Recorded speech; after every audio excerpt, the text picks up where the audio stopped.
Madame la ministre de la Culture, ce vendredi 3 mai, votre collègue aux Affaires étrangères a célébré la 31e journée mondiale de la liberté de la presse dans une vidéo sans avoir un seul mot pour l'endroit où les 3/4 y sont morts en 2023. Cet endroit, selon le comité de protection des journalistes, c'est Gaza, car c'est en Palestine que plus de 100 journalistes ont été assassinés par l'armée israélienne. Le jour anniversaire de la liberté de la presse dans le monde, l'incapacité du gouvernement à dénoncer clairement ces atrocités perpétrées par l'armée israélienne le rend complice du drame, complice, pendant que des journalistes sont tués de sang-froid depuis des années, à l'image de Shirin Abu Akleh, assassinée en 2022 d'une balle dans la tête par l'armée israélienne, complice car mutique, pendant que Netanyahou fait disparaître les preuves, parce qu'à chaque journaliste qui rend son dernier souffle, c'est un peu de la vérité dans ce monde qui s'évapore. Et pendant ce temps-là, vous interdisez nos réunions publiques, vous nous empêchez de nous exprimer, mais c'est votre silence sur le génocide en cours qui est criminel. Et quand vous parlez, c'est pour mentir au sujet de notre jeunesse française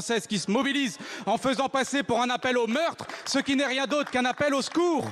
Dans notre pays, un multirécidiviste condamné pour provocation à la haine raciale peut arpenter librement les plateaux télé, mais un humoriste qui fait une blague approuvée par le tribunal est mis à pied sur notre service public. Qu'il est triste ce service public qui se dit Charlie mais qui bâillonne la bande à Charline. Le poste de Guillaume Meurice étant vacant, on dirait même que certains au gouvernement sont candidats pour être humoristes, puisque vous arrivez à reprocher à des étudiants en sciences politiques de s'intéresser à la politique. Incapable que vous êtes de dénoncer le génocide en cours, et maintenant même ceux qui se rient de votre déchéance morale sont censurés. On se croirait dans un sombre cauchemar au pays des Lumières, mais c'est une triste vérité. Ceux qui contrôlent les matraques cherchent souvent à faire taire ceux qui ont des idées, ces idées nobles qu'on fait passer pour des délits, car nous ne faisons que de l'apologie du droit international et de l'incitation à la justice.